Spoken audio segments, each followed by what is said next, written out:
శివాయ. ఓం నమో నారాయణాయ. కర్మ నివారణ నరదృష్టి నివారణ కాల భైరవాయ నమో నమః. ఓం కాళకాలాయ విద్మహే కాళాతీతాయ ధీమహి తన్నో కాళభైరవ ప్రచోదయాత్. హరి ఓం. మా ఛానల్కి స్వాగతం. చూస్తున్న వీక్షకులకు ప్రేక్షకులకు ప్రియ కాళభైరవ భగవద్బంధులకి స్వాగతం పలుకుతూ మమ్మల్ని ఎంతగానో ఆదరిస్తూ ఉండబడినటువంటి ప్రియ సోదర సోదరీమణులకు జ్యోతిష్య అభిమానులకు సనాతన ధర్మ సంరక్షకులు అందరికీ కూడా జ్యేష్ఠమాస పూర్ణిమ జ్యేష్ఠాభిషేక ఆశీస్సులు అని చెప్పి గమనించాలి. 16/5/2026 నుండి 31/5/2026 వరకు పుట్టినటువంటి వారందరికీ ముందస్తుగా జన్మదిన శుభాకాంక్షలు. గతంలో వివాహం చేసుకున్న వారికి వివాహ వార్షికోత్సవ శుభాకాంక్షలు. ద్వాదశ రాశుల్లో గ్రహ గమనాల్ని ఒకసారి పరిశీలిద్దాం. మేషరాశిలో 8 సంవత్సరాల తర్వాత కుజ భగవానుడు అధిక జ్యేష్ఠమాస సందర్భంగా స్వక్షేత్రంలో కుజ సంచార స్థితి. వృషభ రాశిలో రవి బుధ సంచార స్థితి. మిథున రాశిలో 12 సంవత్సరాల తర్వాత గురు శుక్ర సంచార స్థితి. సింహరాశిలో కేతు సంచార స్థితి. కుంభరాశిలో రాహు సంచార స్థితి. మీనరాశిలో శని భగవానుడి సంచార స్థితితో ద్వాదశ రాశుల్లో గ్రహ గమనాలు ఈ విధంగా ఉన్నాయి. మకర రాశి వారికి ఎన్నడూ లేనటువంటి విధంగా 8 సంవత్సరాల తర్వాత అధిక జ్యేష్ఠమాస సందర్భంగా అర్ధాష్టమ కుజ సంచార స్థితి ఉంది. తస్మాత్ జాగ్రత్త అని చెప్పి గమనించాలి. మకర రాశిలో ఏ నక్షత్రాలు వస్తాయనగా ఉత్తరాషాఢ నక్షత్రంలోని 2, 3, 4 పాదాలు, శ్రవణ నక్షత్రంలో 4 పాదాలు, ధనిష్ఠా నక్షత్రంలో 1, 2 పాదాలు కలిపితే మకర రాశి. రాశాధిపతి శని భగవానుడు. వీరికి ధనావాకు కుటుంబ స్థానంలో రాహు సంచార స్థితి, అష్టమంలో కేతు సంచార స్థితి. కనుక ఈ రాహుకేతుల మధ్యలో సకల గ్రహాలు సంచరిస్తున్నాయి కనుక ధనపరమైనటువంటి ఇబ్బందులు పొంచి ఉన్నాయి. దయచేసి అప్పులు ఇవ్వద్దు, అప్పులు కూడా తీసుకోవద్దు. తొందరపాటు నిర్ణయానికి సరైన సమయం కానే కాదు అని చెప్పి గమనించాలి. వీరికి తృతీయంలో శని భగవానుడు సంచారం చేయడం వలన తల్లిదండ్రులు, గురువులు, ఆధ్యాత్మిక చింతన, సత్ప్రవర్తనే వీరి విజయానికి లక్ష్య సాధనలో విజయం సాధిస్తారని చెప్పి గమనించాలి. 8 సంవత్సరాల తర్వాత అధిక జ్యేష్ఠమాస సందర్భంగా కుజుడు అర్ధాష్టమ సంచార స్థితిలో ఉన్నప్పుడు కనుక తన కోపమే తన శత్రువు, తన శాంతమే తనకు రక్ష, దయ చుట్టంబు గదరా సుమతి అన్నట్టుగా మీరు ఓపికగా పట్టుదలగా విద్యార్థులు ఒకసారి రాకపోతే 4 సార్లు చదవండి, తప్పులేదు. 5 సార్లు వ్రాయండి, గుర్తుకు వస్తుంది. పరీక్షల్లో ఉన్నత స్థాయికి ఎదుగుతారు.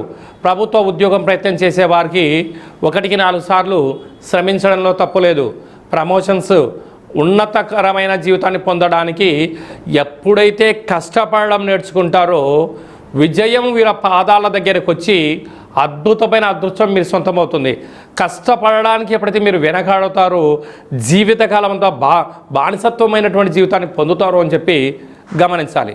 కనుక ఇలాంటి కాల సమయంలో జ్యేష్ఠమాస పూర్ణిమ సందర్భంగా వెడలపాటి పాత్రలో పచ్చిపాలను పోసి అందులో తెల్లటి నువ్వులను, అంటే శని భగవానికి మనం నల్లటి నువ్వులు పెడుతూ ఉంటాం కానీ ఇక్కడ తెల్లటి నువ్వులను, ఛాయాస్వరూపమైనటువంటి నువ్వులను వేసి చంద్రుని చూసి నమస్కారం చేసుకొని ఒక విశేషమైన జమ్మి వృక్షానికి పాలు పోసి తీర్థంగా స్వీకరించినట్లయితే కష్టాలన్నీ కూడా తొలగిపోయి అపార కుబేర తత్వమైనటువంటి జ్ఞాన సంపద అదృష్టవంతను కూడా మకర రాశి వారి సొంతం అవుతుందని చెప్పి గమనించాలి. మే నెలలో ద్వితీయార్థంలో ముఖ్యమైన పండుగల గురించి క్లుప్తంగా సవివరంగా సంపూర్ణంగా తెలుసుకుందాం.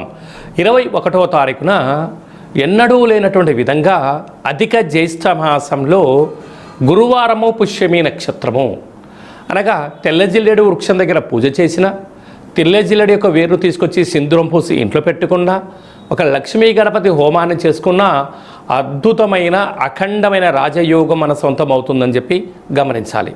అలా చేసుకోలేనటువంటి వారికి తెల్ల జిల్లేడు వృక్షం దొరకలేనటువంటి వారు ఈ కింది నెంబర్ను సంప్రదించినట్లయితే, మీ గోత్రనామాలు పంపించినట్లయితే పూజ చేసి ఆ తెల్ల జిల్లేడు యొక్క వినాయకుడి స్వరూపాన్ని వేరును మీకు పంపించడం జరుగుతుందని చెప్పి గమనించాలి. 23వ తారీఖున కాలాష్టమి అంటే కలియుగ కాలంలో కలి చేత, నరదృష్టి చేత, శత్రువుల చేత ఎవరైతే బాధపడుతున్నారో ఆ రోజు కాళభైరవ స్వామిని స్మరణ చేసిన, ఇంట్లో కుష్మాణ దీపాన్ని వెలిగించిన, కాళభైరవ అష్టకాన్ని విన్న, సునకపు మహారాజు గారికి గారెల దండ వేసిన, అతిథికి ఆహారం పెట్టిన, కాళభైరవ స్వరూపంగా భావించి ఎప్పుడైతే చేస్తామో కష్టాలకు ముగింపు పలికి అష్ట ఐశ్వర్యాలకు స్వాగతం పలుకుతారు అని చెప్పి గమనించాలి. అలాగనే మనకు 31వ తారీఖున అధిక జ్యేష్ఠమాస పూర్ణిమ అంటే అధిక ఫలితము అంటారు. కనుక అధిక జ్యేష్ఠమాసంలో శ్రీమన్నారాయణ స్వామి యొక్క స్మరణ చేసిన, ధ్యానం చేసిన, తిరుమల వెంకటేశ్వర స్వామి క్షేత్రంలో జ్యేష్ఠ పూర్ణిమ సందర్భంగా విశేషాభిషేకం చేస్తూ ఉంటారు. కనుక మన గృహంలో వెంకటేశ్వర స్వామివారి స్మరణ, పూజను, ఒక తులసిపాలను సమర్పించిన అంతే పుణ్య ఫలితం ఉంటుందని చెప్పి గమనించాలి. కనుక జ్యేష్ఠమాస పూర్ణిమ సందర్భంగా అంటే సాయం సంధ్య అంటే చీకటి పడ్డ తర్వాత 7:30 నుంచి అర్ధరాత్రి 11-12 గంటల వరకు గగనంలో తెల్లగా చల్లగా చంద్రుడు కనపడుతూ ఉంటాడు. కనుక ఒక వెడల్పాటి పాత్రలో పాలు పోసి అందులో 1 కానీ 5 కానీ శక్తి అనుసారంగా కొన్ని ముత్యాలు వేసి మీ మనసులో కోరిక కోరుకొని ఆ చంద్రభగవానికి నమస్కారం చేసుకొని ఈ యొక్క పాలను తులసి వృక్షానికి పోసినట్లయితే అద్భుతమైన ఐశ్వర్యము, లక్ష్మీ కటాక్షము, శ్రీమన్నారాయణుడి యొక్క ఆశీస్సులు ఉంటాయని చెప్పి గమనించాలి. అలా కుదరలేనటువంటి వాళ్ళు ఎవరైనా ఉన్నట్లయితే ఈ కింది నెంబర్ సంప్రదించినట్లయితే మీకు ఆ జ్యేష్ఠమాస పూర్ణిమ సందర్భంగా గగనంలో ఉండబడిన చంద్రుణ్ణి పాలల్లో దర్శింపచేసేటువంటి వీడియోను షూట్ చేసి మీ గోత్రామాలతో పూజ చేయించి ప్రసాదం మీకు పంపించడం జరుగుతుందని చెప్పి గమనించాలి. అలాగనే మీ వ్యక్తిగత జాతకం తెలుసుకోవాలనుకుంటున్నారా? మీ యొక్క పేరు, పుట్టినటువంటి తేదీ, నెల, సంవత్సరం, పుట్టిన సమయం రాసి వాట్సాప్ ద్వారా పంపించగలరు. 100 సంవత్సరాల జాతకాన్ని రాసి పంపించి పుట్టినప్పుడు గ్రహ గమనాలు ఎలా ఉన్నాయి, ప్రస్తుతం ఎలా ఉంటున్నాయి, రాబోయే కాలంలో ఎలా ఉంటున్నాయో సవివరంగా సంపూర్ణంగా తెలియజేయడం జరుగుతుంది. అలాగే డేటా ఆఫ్ బర్త్లో లేనటువంటి వారికి మీ పేరు యొక్క మొదటి అక్షరాన్ని అనుసరిస్తూ రాశిని తెలియచేస్తూ రమణ శాస్త్రం ద్వారా అనగా గవళ ద్వారా భూత భవిష్యత్ వర్తమానం తెలియజేయడం జరుగుతుంది. ఈ కింది నెంబర్ని అపాయింట్మెంట్ తీసుకొని సంప్రదించగలరు. అందరికీ ఐశ్వర్యాన్ని, ఆనందాన్ని, అధిక జ్యేష్ఠ మాసంలో ఉండబడినటువంటి ఫలితాలు అందరికీ ప్రసాదించాలని కోరుకుంటూ మనసారా ఆశీర్వచనం. శతమానం భవతి శతాయు పురుష సతేంద్రియ ఆయుష్యేవేంద్రియే ప్రతిష్టతి ధనం ధాన్యం బహుపుత్రలాభం శత సంవత్సరం దీర్ఘమాయు సర్వే జనా సుఖినో భవంతు లోకా సమస్తా సుఖినో భవంతు సర్వం కాళభైరవ దేవతార్పణమస్తు. హరి ఓం. ఈ వీడియో నచ్చినట్టయితే లైక్ చేయండి, అనేక హిందూ భగవద్బంధులకి షేర్ చేయండి. ఆధ్యాత్మిక భక్తి సమాచారాన్ని అందరికన్నా ముందుగా మీరు వినాలి అనుకుంటున్నట్లయితే మా ఛానల్ని సబ్స్క్రైబ్ చేసుకొని గంట సింబల్ ప్రెస్ చేసి ఆల్ అనే బటన్ని నొక్కి ఈ యొక్క ఆధ్యాత్మిక సమాచారాన్ని అందరికీ తెలియజేయ. సర్వే జనా సుఖినో భవంతు.